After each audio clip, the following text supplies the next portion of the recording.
Saludos, bienvenidos una vez más a su canal Luz en las Tinieblas. Estamos en esta semana reflexionando sobre la lección número 3 titulada La unidad en Cristo. Vamos a orar. Padre que estás en los cielos, te pedimos, Señor, tu dirección, tu bendición y tu apoyo en esta reflexión, esperando que un alma pueda ser ministrada con este estudio.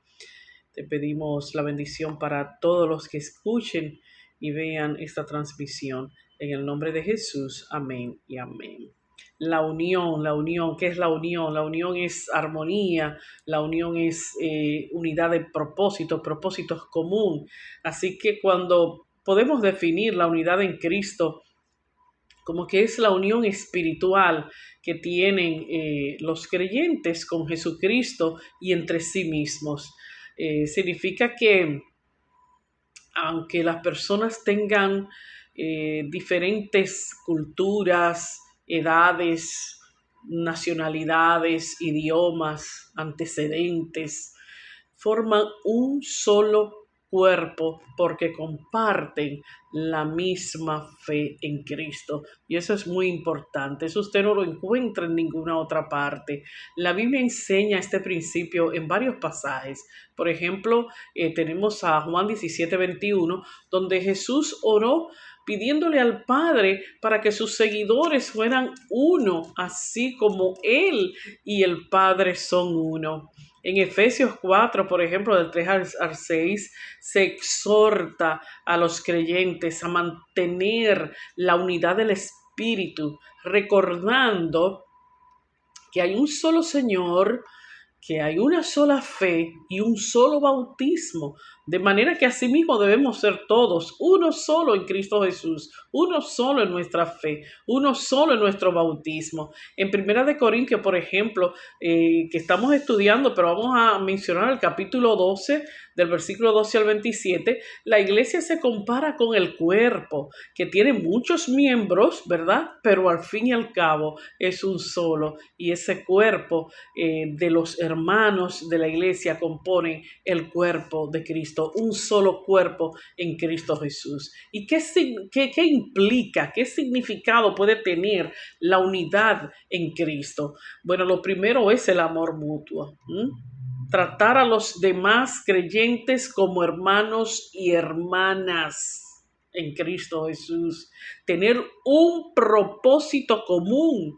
¿Y cuál sería ese propósito común entre los hermanos y las hermanas de la iglesia? Glorificar a Dios y extender el evangelio. A darse apoyo y servicio, a ayudarse unos a otros en las necesidades y en las dificultades que puedan tener uno a otro. Y sobre todo, y no por dejar de último, sería lo menos, respeto en las diferencias.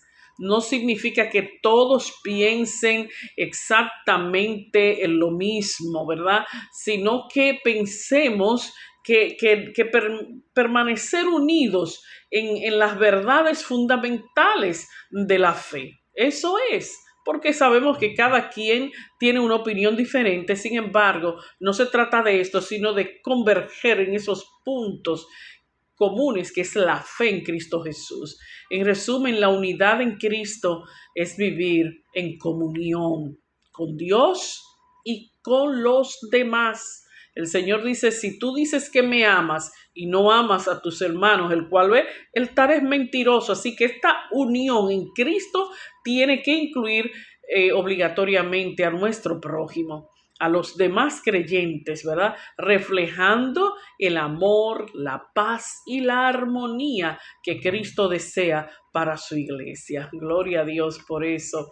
La lectura de esta semana la encontramos en Primera de Corintios, el capítulo 1 y el versículo 10. Vamos a leerlo en nuestra Biblia. Dice, os ruego pues, hermanos, por el nombre de nuestro Señor Jesucristo, que habléis todos una misma cosa, y que no haya entre vosotros divisiones, sino que estéis perfectamente unidos en una misma mente y un mismo parecer.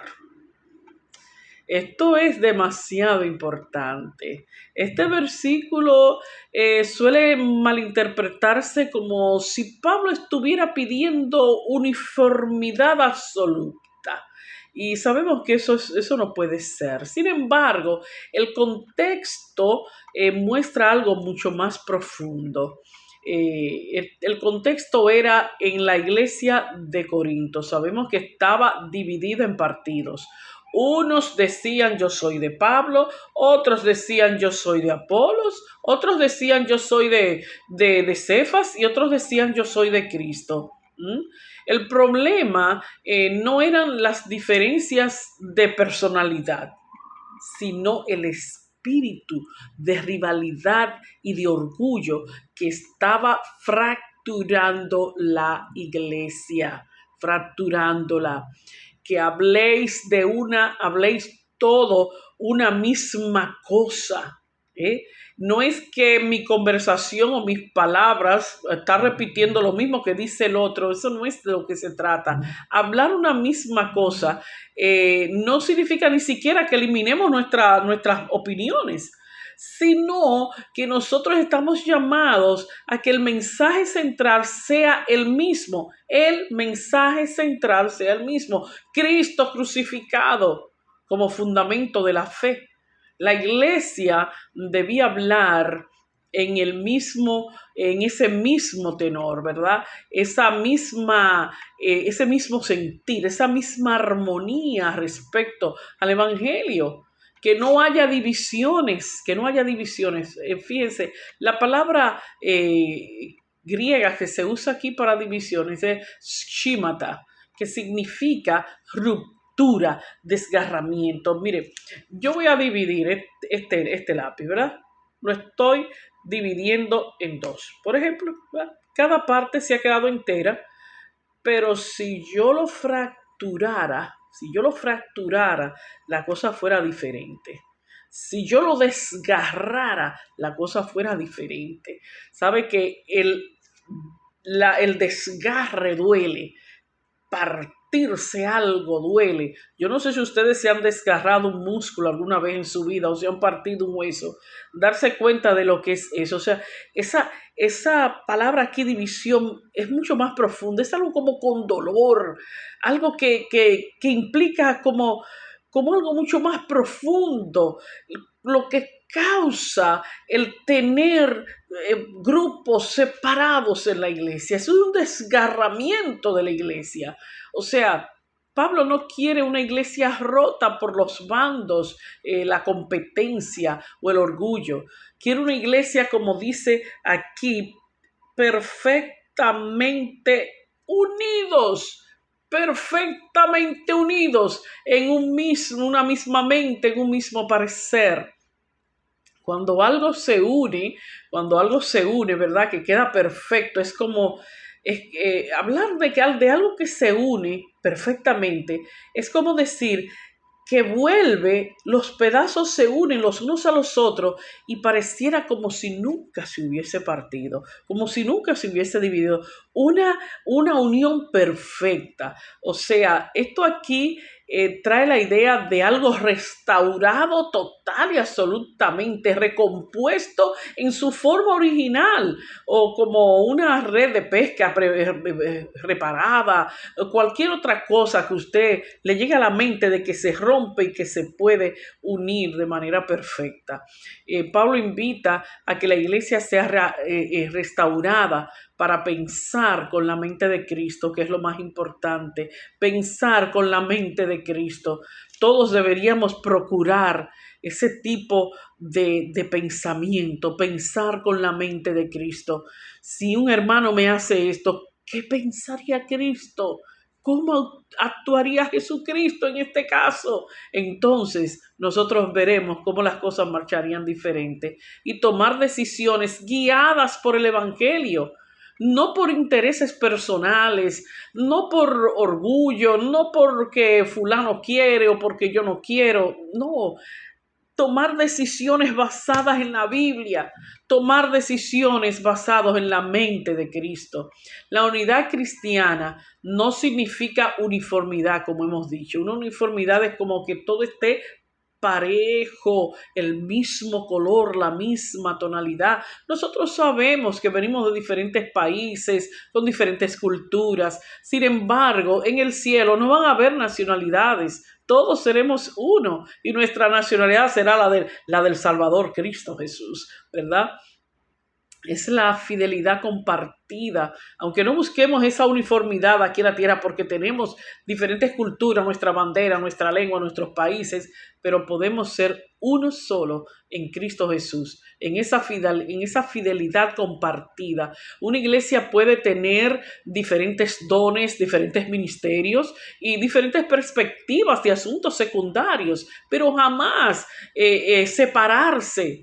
Permanecer unida cuando Cristo es el centro, permanecer unidas con Cristo en el centro. La verdadera unidad no nace de que todos sean iguales, sino de que todos se sometan al mismo Señor. Hay una actividad muy bonita que a veces se hace en la iglesia y es que poner una persona en el centro y el grupo que está separado vaya caminando y caminando hacia el centro, de manera que cuando se van acercando al centro, cada uno se va acercando a sí mismo.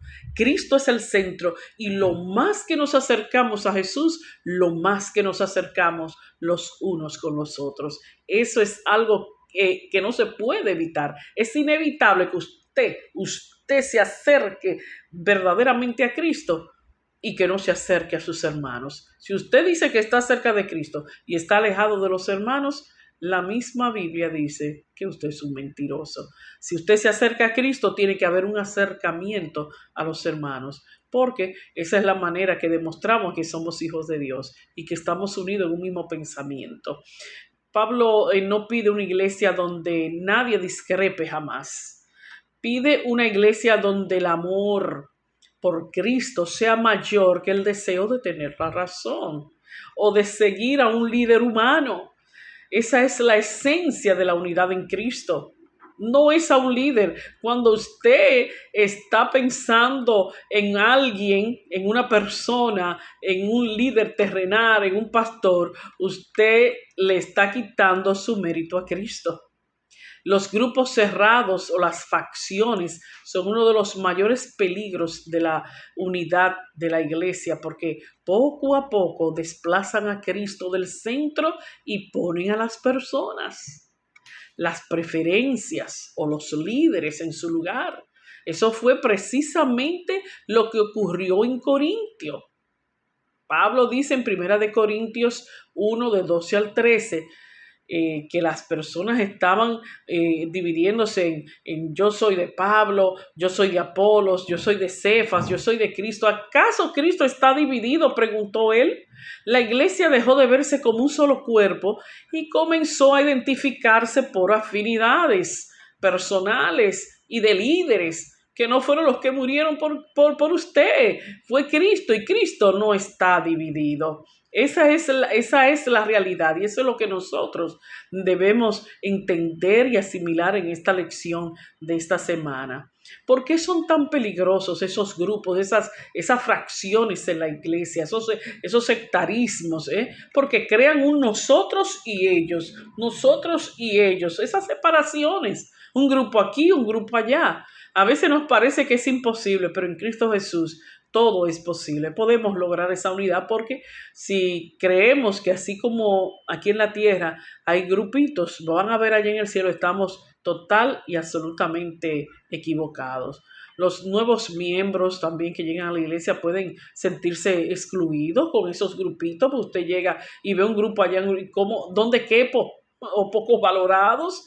Generan favoritismos también, algunos reciben apoyos y oportunidades, pero otros no, entonces otros podían ser ignorados. Fomentan los rumores y las críticas, esos grupos, eso es sumamente peligroso.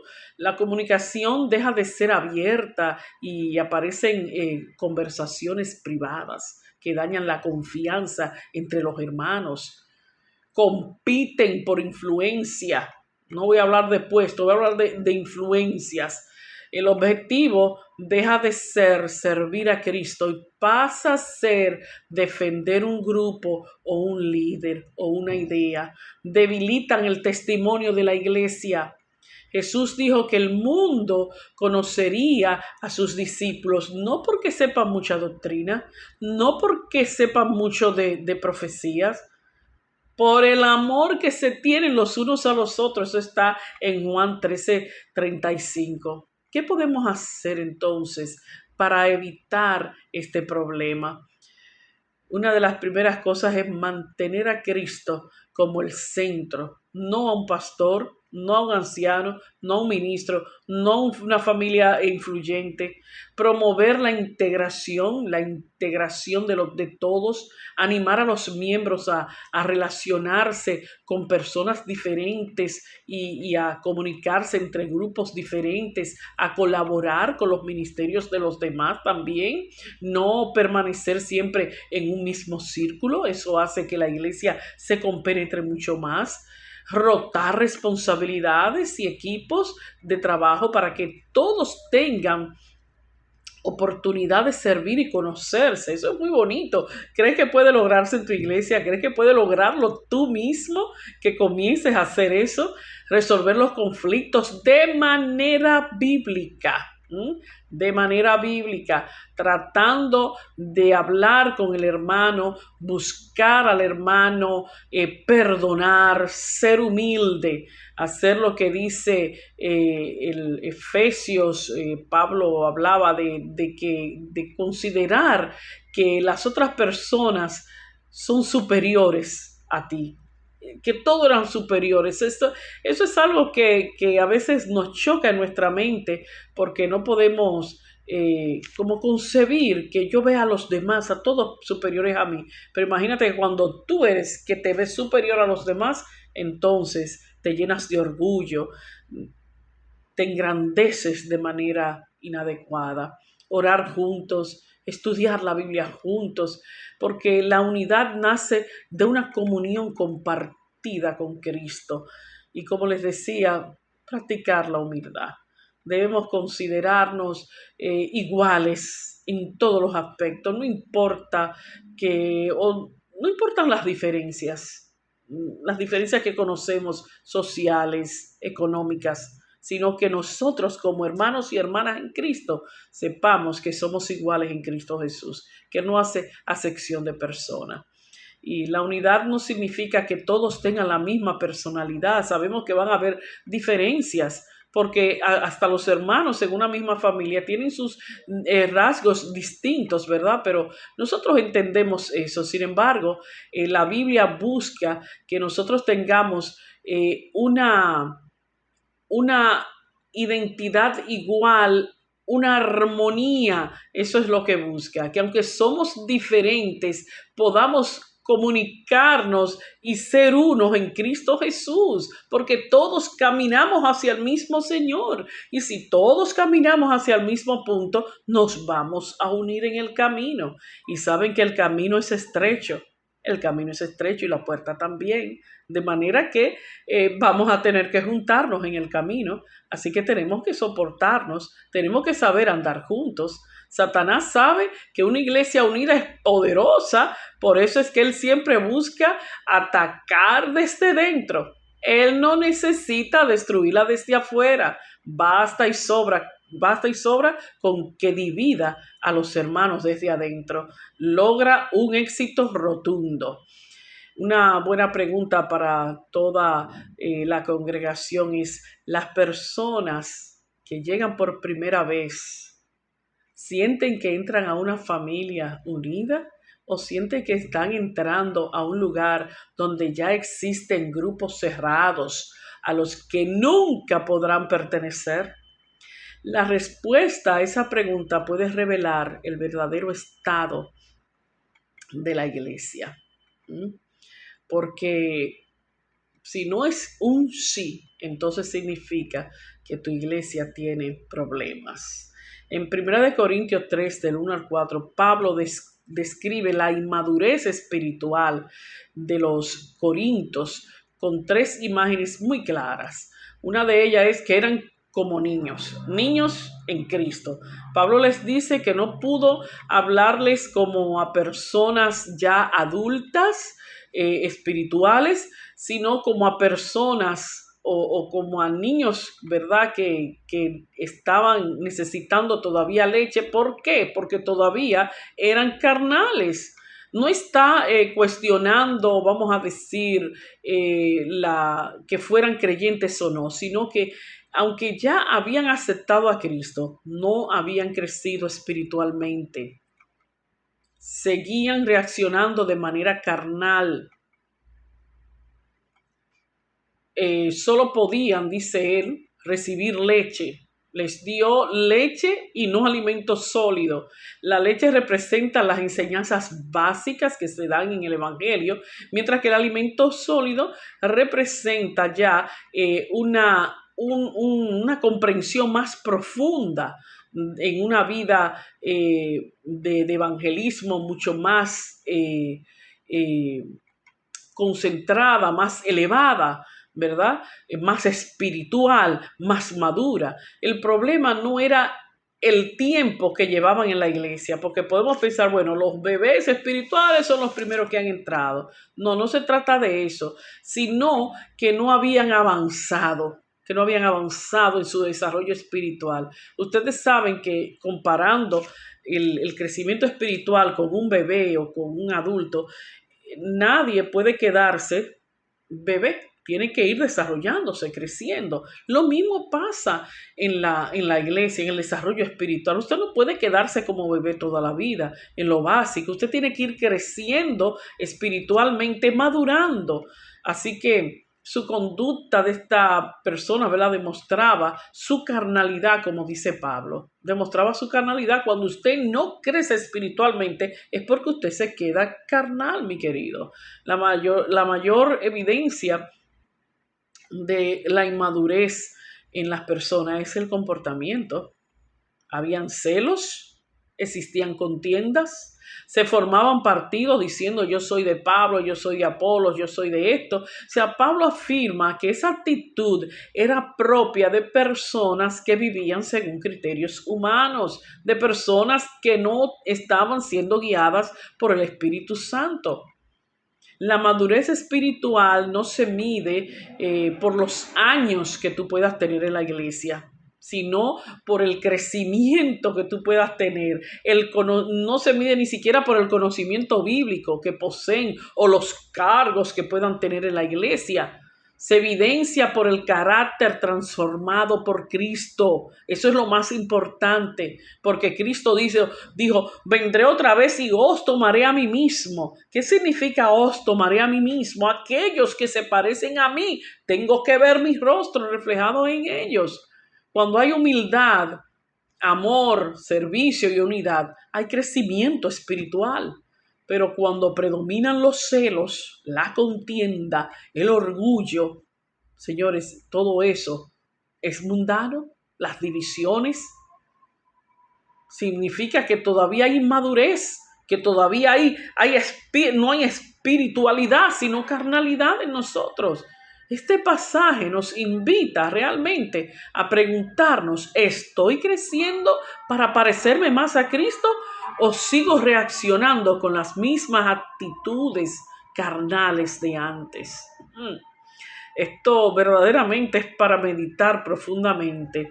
Esa es la verdadera medida de la madurez espiritual.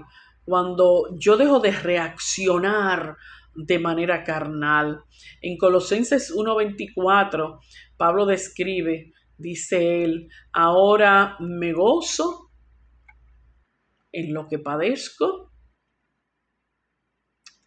por vosotros y completo en mi carne lo que falta de las aflicciones de Cristo por su cuerpo, que es la iglesia.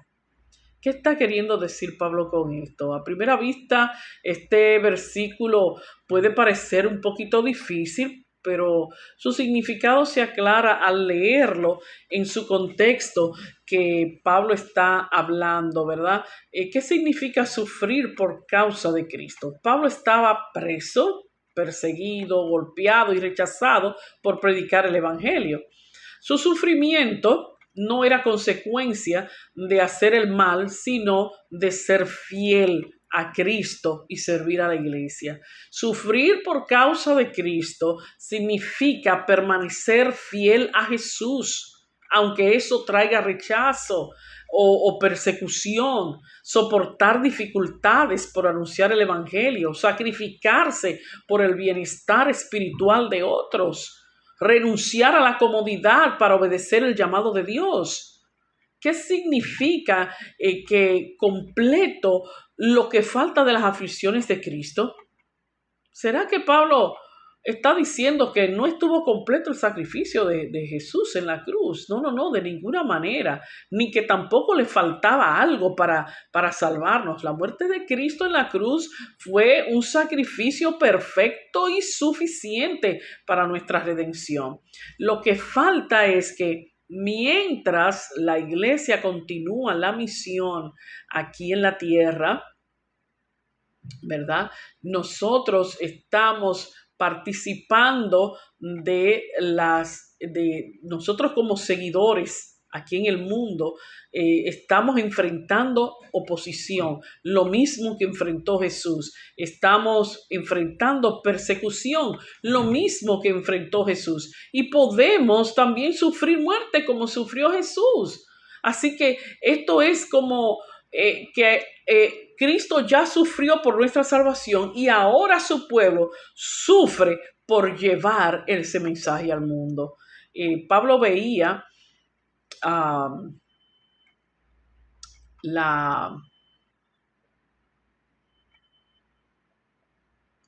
veía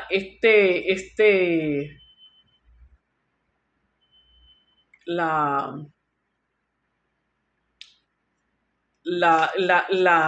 misión del Evangelio como un seguimiento del sufrimiento de Cristo.